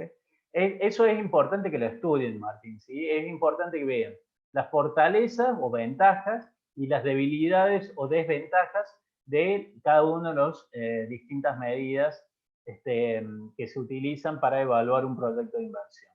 Básicamente, las que son ventajas de uno son desventajas de las otras y viceversa. ¿Ok? ¿Sí? ¿Quedó claro? No sé si quedó Sí, claro. profe, sí quedó claro. Bueno, ahí Muchas está, gracias. muy bien. Bien. ¿Qué otras preguntas hay?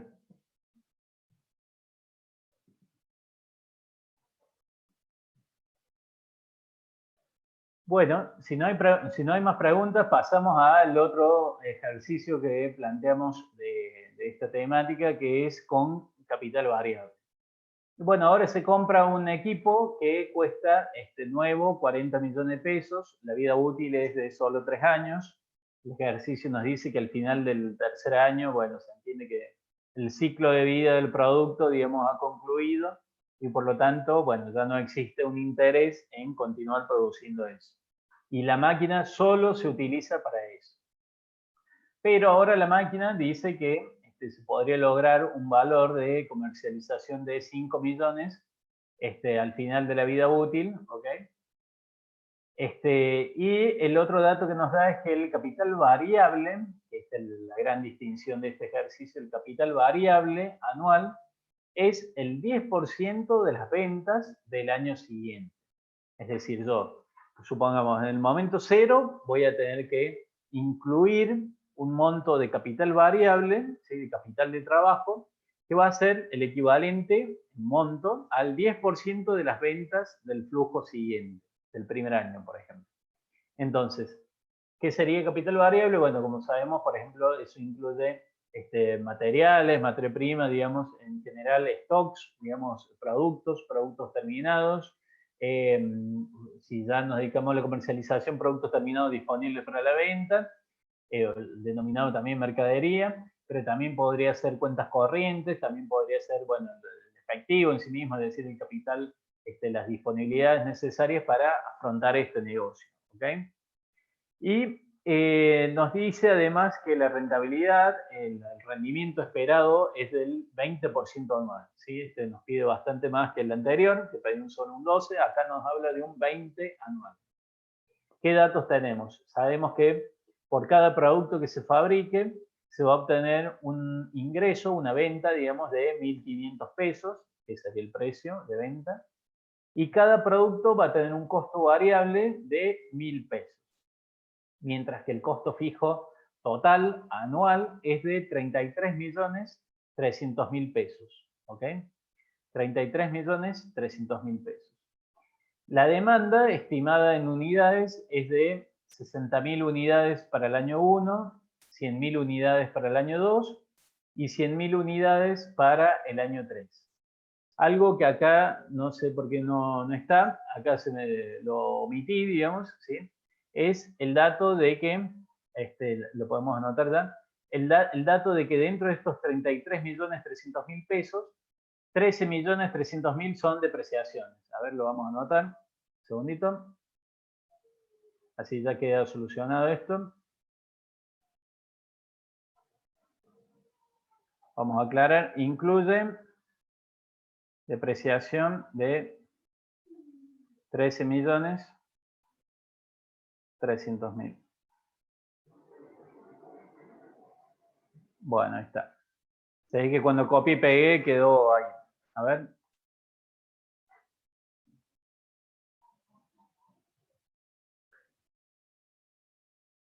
Cosa que pasa.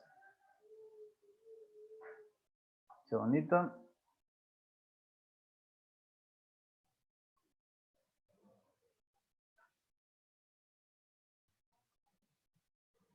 Adelantemos, yo me retrocedí bastante. Ahí vamos.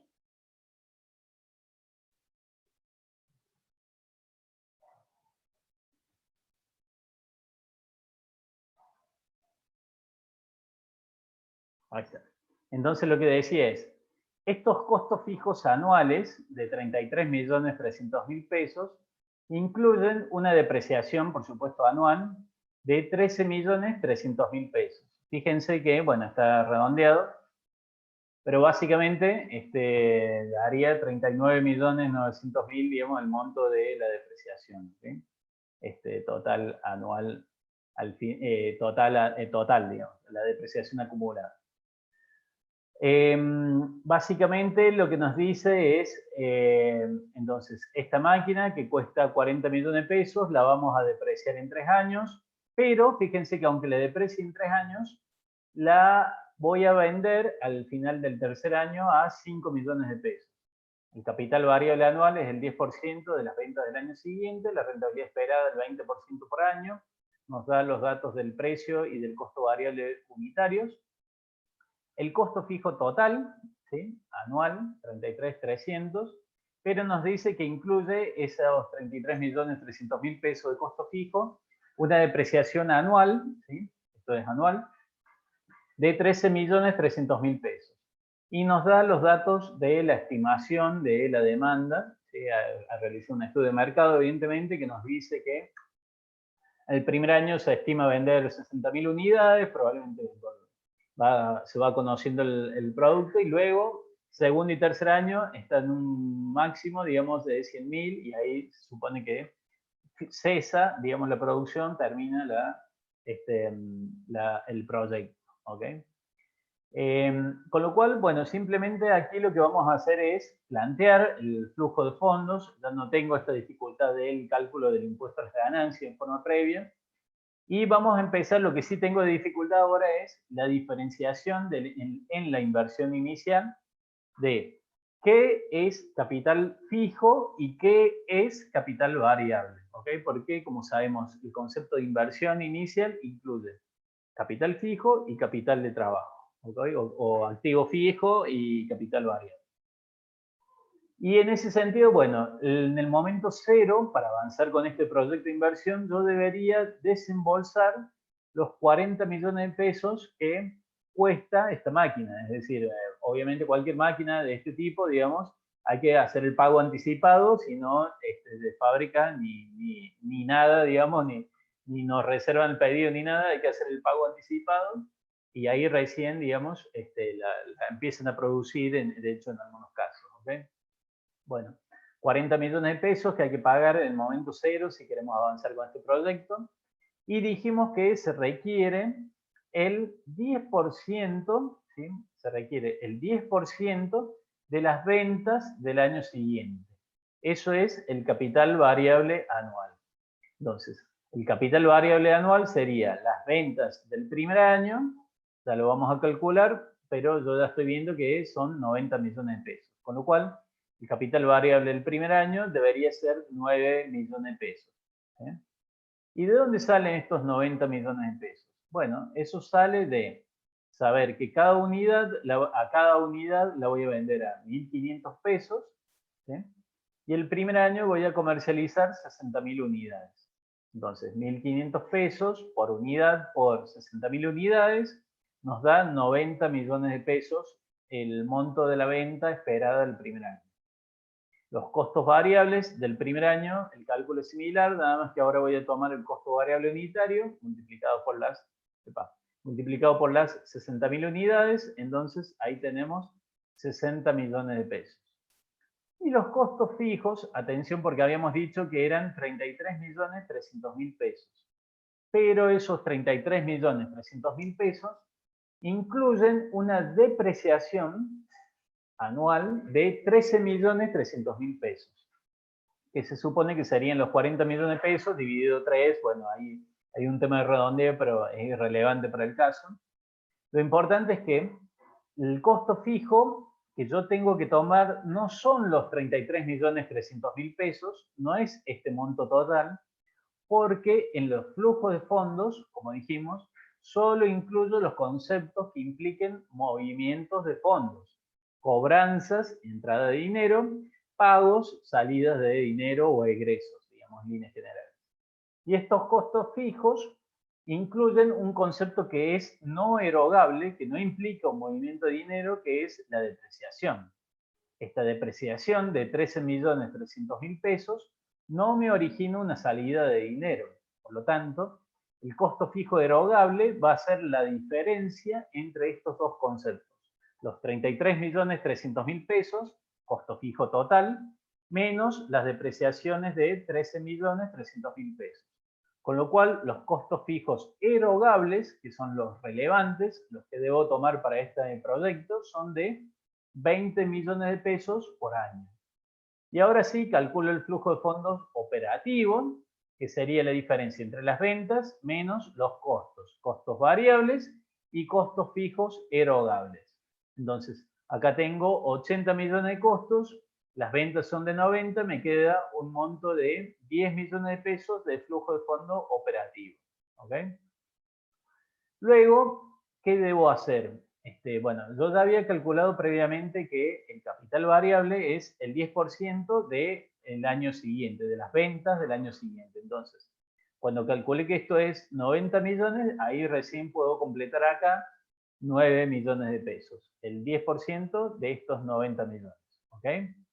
Y ahora debo ver si el capital variable que tengo, que es de 9 millones, ¿ok?, me alcanza para las ventas del año siguiente. Es decir, aquí ustedes tienen dos alternativas. O muestran esto en una sola línea, como lo estoy haciendo yo, o lo muestran desdoblado en dos o en tres líneas. En una ponen inversión, ¿ok? Lo van haciendo año a año, flujo a flujo, van diciendo, aquí está la inversión del año, el recupero de la inversión, que recuperan el monto del año siguiente, recuperan, perdón, el monto invertido en el flujo anterior, el año anterior, ¿ok? Y en ese caso, por diferencia, estiman, digamos, cuánto sería esto que yo aquí muestro en una sola línea, ¿sí? Esa tercera línea mostraría esto que yo incluyo acá en una sola línea. Entonces, y yo, por ejemplo, si lo mostrara en tres líneas, ¿qué diría este año? Yo diría, primero, vamos a ver cuánto es la inversión del año siguiente. La inversión del año siguiente es 150 millones de pesos de ventas del flujo 2 por el 10%, que es lo que me pide de capital variable anual, 10% de las ventas del año siguiente. Entonces, 150 millones de pesos por 10% me da 15 millones de pesos. ¿Ok? Eso sería la inversión que requiero de capital variable. La tengo que realizar a esa inversión en el flujo 1, en el año 1, porque la tengo que contar con ese dinero en forma previa al flujo 2, ¿sí? Es decir, por ejemplo, tengo que comprar la mercadería y yo la mercadería la tengo que tener previamente. Si la quiero vender aquí, ya la tengo que tener disponible, ya la tengo que haber pagado en forma previa, ¿ok? Básicamente ese sería el razonamiento. Entonces, necesito 15 millones de pesos, pero a su vez, yo el año anterior había dispuesto 9 millones de pesos de capital variable. ¿Qué había dicho? 90 millones de pesos por el 10%, 9 millones de pesos. Y esos 9 millones de pesos los recupero aquí. Entonces, una línea que dijera, recupero de capital variable 9 millones de pesos. Y ahí trazo una línea y digo, inversión requerida de capital variable, habíamos dicho 15 millones de pesos. ¿Sí? Lo pongo acá. Menos el recupero del capital variable, que lo que recupero es este monto que invertí el año anterior lo tenía negativo, menos 9 millones, aquí en el flujo 1 lo recupero, por lo tanto va a ser positivo, más 9 millones de pesos, entonces sería menos 15 millones más 9 millones, me da por diferencia esta tercera línea que yo muestro en una sola línea, que es menos 6 millones de pesos. ¿Sí? Es decir, yo lo muestro en una sola línea, pero tienen la alternativa de hacerlo en tres líneas. Ustedes me preguntan, profe, ¿qué me recomienda? Lo que cada uno le parezca mejor. De hecho, nosotros no vamos a evaluar cómo lo resuelven. Lo importante es que sí vamos a evaluar estos resultados, que lleguen a este número. Y como matemáticamente llegamos al mismo número, para nosotros en este caso es irrelevante cómo lo hagan. ¿Sí? Digamos, aplicando el concepto de toma de decisiones. Lo importante es que lleguen a este resultado de 4 millones de pesos, por ejemplo, en este caso. ¿Okay? ¿De dónde salen esos 4 millones de pesos? De partir que el flujo de fondos operativo era de 10 millones de pesos y que tengo que disponer, además de los 9 millones de pesos que ya dispuse en el flujo anterior, el año anterior, tengo que disponer de 6 millones de pesos más. ¿Sí? Con lo cual, la sumatoria hasta ahí sería de 15 millones de pesos de capital variable. ¿Ok? Ese sería el total. Porque de hecho eso es lo que necesito. Necesito 15 millones de pesos, que es el 10% de las ventas del año siguiente. 6 millones que dispongo adicionales a los 9 millones de los cuales ya había dispuesto el año anterior. Es decir, el momento cero puse 9 millones, puse 9 palos, como se dice coloquialmente. Puse 9 millones y ahora no solo que no recupero los 9 millones, sino que tengo que poner encima 6 más. Entonces, tengo ya 15 millones comprometidos de capital variable ahí, que el dinero que no puedo utilizar porque está ahí en mercadería, en cuenta corriente, está ahí, digamos. Y eso hace que el flujo de fondos netos del año 1 sea de 4 millones de pesos. ¿Ok? Bueno, vamos al flujo del año 2. El flujo del año 2, bueno, calculo, digamos, las ventas, ya sabemos tomo el precio de venta de 1.500.000 pesos, ya estoy con el mismo, 1.500 pesos, y el año 2 y el 3 va a ocurrir lo mismo, voy a vender 100.000 unidades. Entonces, año 2 vendo 100.000 unidades a 1.500 pesos, 150 millones de ventas. De costo variable tengo el costo variable unitario que es de 1.000 pesos y espero vender 100.000 unidades, con lo cual el costo variable total será de 100 millones de pesos. Y los costos fijos erogables dijimos que son 20 millones de pesos cada uno de los años. ¿Sí? ¿Se acuerdan? Eran los 33.300.000 menos los 13.300.000 de la depreciación anual. ¿Ok? Entonces, lo erogable, lo que realmente sí va a originar un desembolso de fondos, son 20 millones. Entonces, en total de costos salen 120 millones. Voy a tener un ingreso de 150, por lo tanto, el flujo de fondo operativo va a ser de 30 millones de pesos. Y el tercer año, y atención, vamos a ver, ¿requiero modificaciones de capital variable, sí o no? Y no, porque efectivamente si requiero el 10% de las ventas del flujo siguiente, que son de 150 millones, como las ventas coinciden, como es el mismo monto y no tengo ninguna otra variable que modifique esto, voy a requerir el mismo monto de capital variable que ya tengo comprometido, que ya tengo invertido, que son los 9 que había puesto el momento 0, más los 6 que tuve que poner el año pasado en el flujo 1, el año 1, entonces el año 2 no recupero y ni vuelvo a poner, digamos, no me origina una diferencia. Si ustedes lo hicieran en 3 líneas, esto debería decir lo siguiente. Recupero de capital variable 15 millones de pesos. Los 6 del momento 1 más los 9 del momento 0. ¿Okay? Acá yo ya tenía acumulado, supongamos, los 15. Entonces recupero los 15. Inversión de capital variable del flujo 2 va a ser las ventas del año 3, 150 millones por el 10%, 15 millones de pesos. Entonces, recupero 15, invierto 15, la línea cuando trazan ahí va a decir 0. Por eso, efectivamente, eso es lo que vemos aquí. Hay un 0, que obviamente no se ve, ¿sí? Que es la inversión de capital variable del flujo número 2. Y eso hace que efectivamente el flujo de fondos netos de ese año número 2 sea de 30 millones de pesos. Y vamos al último año, el flujo número 3. En el flujo número 3, hasta aquí está todo igual al año número 2, ¿sí? Ventas 150, costo variable 100, costo fijo erogable 20, con lo cual flujo de fondo operativo 30.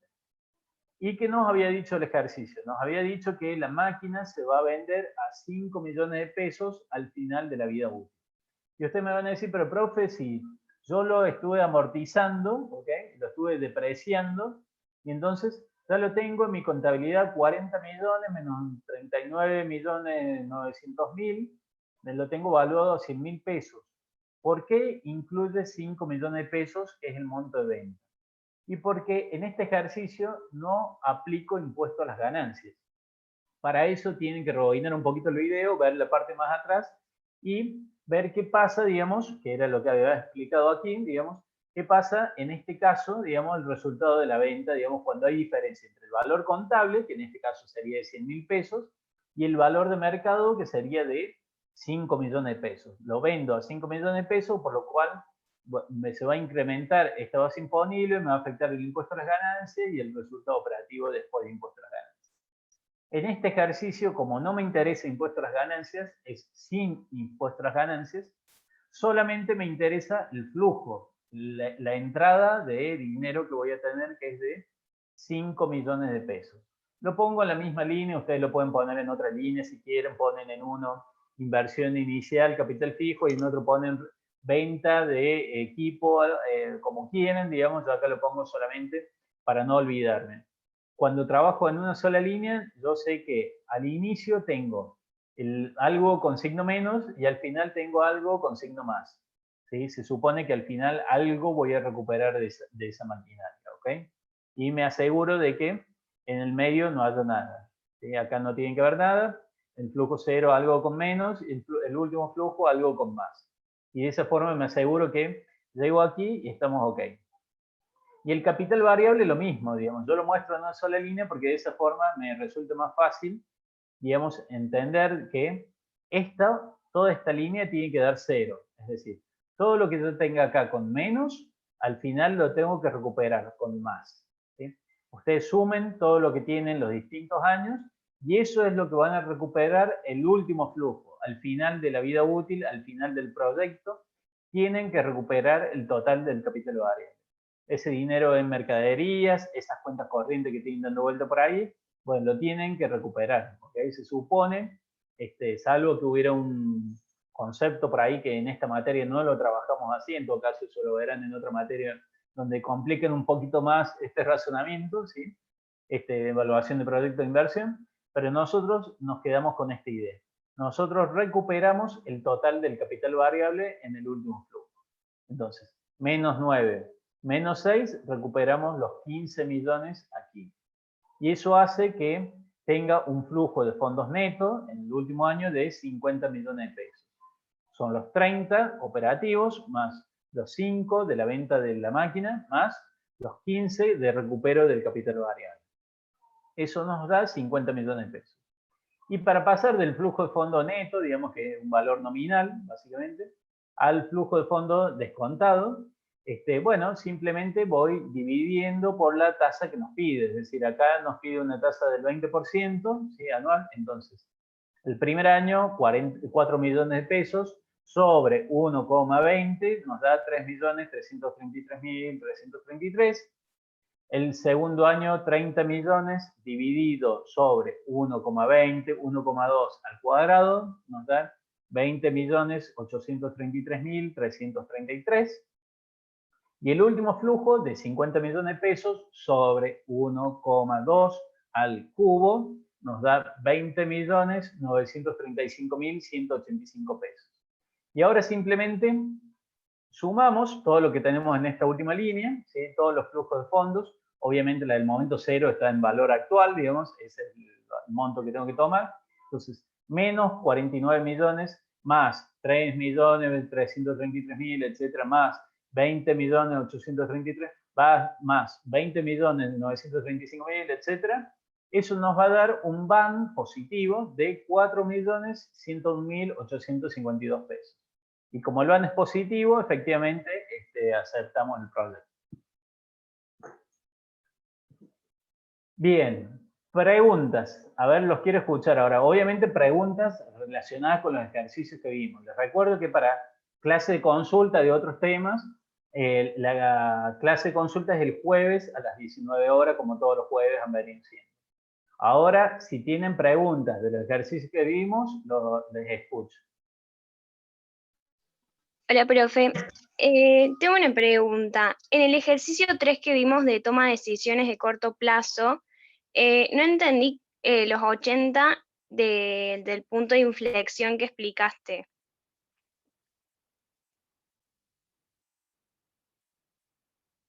Este ejercicio. Sí. Bien. Acá lo que dije es lo siguiente. Recordemos el ejercicio. Tenía 10.000 unidades, en la situación actual tengo 10.000 unidades que vendo a 200, ¿sí? Con un costo variable unitario de 160 pesos. Si paso, digo, quiero modificar este producto que es un adorno, Vidriex, ¿sí? Yo lo vendo como adorno. Dos productos, dos Vidriex, ¿sí? Y armo una fuente de vidrio. Y esa fuente de vidrio la voy a poder vender a 600 pesos, pero me requiere un costo adicional de 700.000 pesos. Y a su vez, como dos productos actuales, ya no voy a tener 10.000 unidades que voy a vender, sino que voy a tener 5.000 unidades. ¿Okay? Voy a transformar las 10.000 Vidriex en 5.000 fuentes. Esa es la situación. Entonces, lo que calculo en primer lugar es cuánto es la contribución marginal por unidad. Pero esto va a ser una contribución marginal unitaria. Yo actualmente vendo las 10.000 Vidriex, los 10.000 Vidriex, que son estos adornos, a 200 pesos con un costo variable de 160. Entonces, la contribución marginal para cada una de estas 10.000 unidades va a ser de 40 pesos por unidad. ¿Ok? Y si las transformo en fuentes, voy a tener la mitad de stock. ¿Ok? Porque 1, 2, entonces ya no tengo 10.000 unidades, sino que voy a tener 5.000 unidades. Cada una de esas 5.000 fuentes, a cada una de esas 5.000 fuentes, las voy a vender a 600 pesos. ¿Ok? Con lo cual, el monto de ventas me da 3 millones de pesos. Hasta aquí lo que yo dije me súper conviene porque tengo 1 millón de pesos más que en la situación inicial. Ahora veamos los costos variables. Lo que pasa es que esta situación, digamos, de fabricar las fuentes, supone que yo previamente armé los vidrios, es decir, previamente necesito haber fabricado las 10.000 adornos, estos de vidrio, ¿sí? Y el costo variable para fabricar esas 10.000 vidrios es de 1.600.000 pesos. A ese 1.600.000 pesos le tengo que sumar un proceso adicional que tiene un costo de 700.000 pesos. Entonces, de costo variable voy a tener 1.600.000 pesos más 700.000 pesos de ese proceso adicional que son, bueno, 700.000 pesos, ya lo dije, más 1.600.000, que era la situación actual, nos lleva a un costo variable total de 2.300.000 pesos. Ahora, esos 2.300.000 pesos, si quiero calcular el costo variable unitario, lo voy a dividir solamente entre las 5.000 fuentes. Si ahora solo tengo 5.000 fuentes. Ya no tengo 10.000 vidriex, ahora tengo 5.000 fuentes. Entonces, el costo variable unitario va a ser de 460 pesos por cada fuente. La diferencia entre el precio a la que vendo cada fuente y lo que me cuesta hacer cada una de estas es de 140 pesos por fuente. Ahora lo que yo dije es, el punto de indiferencia sería esto, ¿ok? Dividido 2, porque efectivamente yo acá tengo el doble de unidades. Entonces, si la contribución marginal de cada vidrio fuera de 70 pesos, estaría en un punto de indiferencia. Como la contribución marginal es menor a 70 pesos, digo 70 pesos porque es 140 pesos dividido 2. ¿Okay? Entonces, como la contribución marginal unitaria de cada vidriex es menor a 70 pesos, es de 40 pesos, eso me arroja la decisión de que me conviene fabricar fuentes. ¿Sí? Me conviene hacer el proceso adicional y voy a obtener una contribución marginal superior. El razonamiento inverso es el siguiente. Si yo veo que actualmente obtengo 40 pesos de contribución marginal por cada vidrio. Por lo tanto, como voy a fabricar, digamos, voy a obtener la mitad de producción, el punto de indiferencia sería el doble, los 80 pesos de contribución marginal. Si yo vendiera las fuentes de tal forma con un costo variable unitario que me dejara una contribución marginal de 80 pesos, la situación sería exactamente indistinta, sería digamos, no tendría ninguna diferencia entre la situación actual y fabricar las fuentes. Como la contribución marginal es mayor a esos 80 pesos, entonces me conviene fabricar las fuentes. A eso lo pueden verificar simplemente multiplicando la contribución, digamos, multiplicando la cantidad de unidades por la contribución marginal unitaria, y eso nos lleva a la contribución marginal total. La contribución marginal total de la situación inicial sería 10.000 unidades por 40 pesos, tengo una contribución marginal total de 400.000 pesos. 10.000 unidades por 40 pesos. Nos da una contribución marginal total de 400.000 pesos. Y ahora calculamos la contribución marginal de las fuentes. La contribución marginal de las fuentes son 5.000 fuentes por 140 pesos. Cada una nos da una contribución marginal total de 700.000 pesos. Es decir, los costos fijos son irrelevantes, ¿saben? Por eso ni hablamos de eso. Es decir, tengo un incremento de 300.000 pesos de contribución marginal total al fabricar fuentes en relación a fabricar vidrios. ¿Ok? Siempre armen estados de resultados. Verifiquen los resultados a los que lleguen calculando la contribución marginal o haciendo el estado de resultado completo. Ventas menos costos variables, digamos contribución marginal total. ¿Ok? Eso lo pueden ver aquí. 2 millones menos 1.600.000 nos da 400.000 pesos. 3 millones menos 2.300.000 nos da 700.000 pesos. Si yo hubiera agregado directamente una columna acá que dijera contribución marginal total, lo calculaba por diferencia entre estos dos y listo. Es lo mismo, llegamos a la misma decisión. ¿Ok? ¿Se entiende? ¿Quién había preguntado, perdón? Yo, profe. Sí, se entendió. Y Milagros. otra Bueno, ahí pregunta. está. Muy bien. ¿Qué más, perdón? O sea, siempre los costos fijos van a ser irrelevantes. ¿No hay alguno que pueda llegar a ser relevante? Sí, si el ejercicio les dice este costo fijo es relevante, es relevante. De hecho, en la guía tienen un caso, digamos, donde los costos fijos son relevantes. Pero por eso es importante, digamos, que lean bien, digamos, la consigna del ejercicio. El concepto es relevante si cambia ante las dos alternativas y es futuro, recuerden, ¿sí? Si se produce una variación, digamos, entre esas dos alternativas, y bueno, el costo sí va a ser relevante. A ver. El ejercicio, bueno, un ejercicio donde les digo que los costos son relevantes. Si mal no recuerdo, era el ejercicio 2 de hacer o comprar. Sí, en el ejercicio 2 de hacer o comprar. ¿Sí? Del capítulo 5, el ejercicio 2, hacer o comprar, la empresa Marcor S.A., ahí tiene un costo fijo que es relevante. ¿Sí? Véanlo ese ejercicio.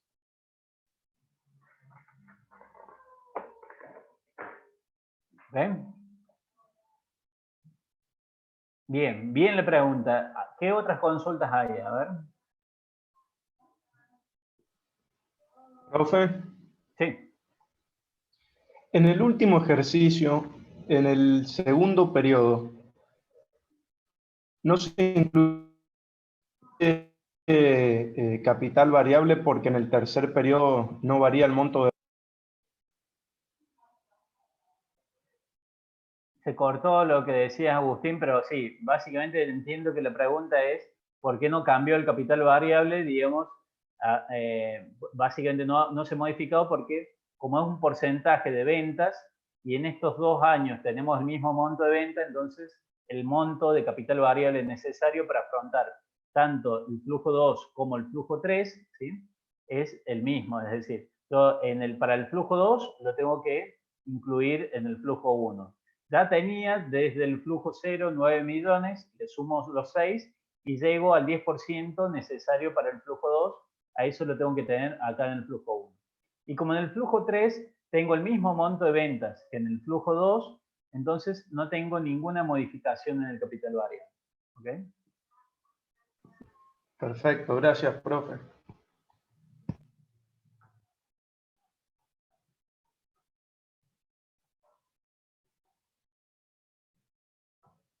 ¿Alguna consulta más?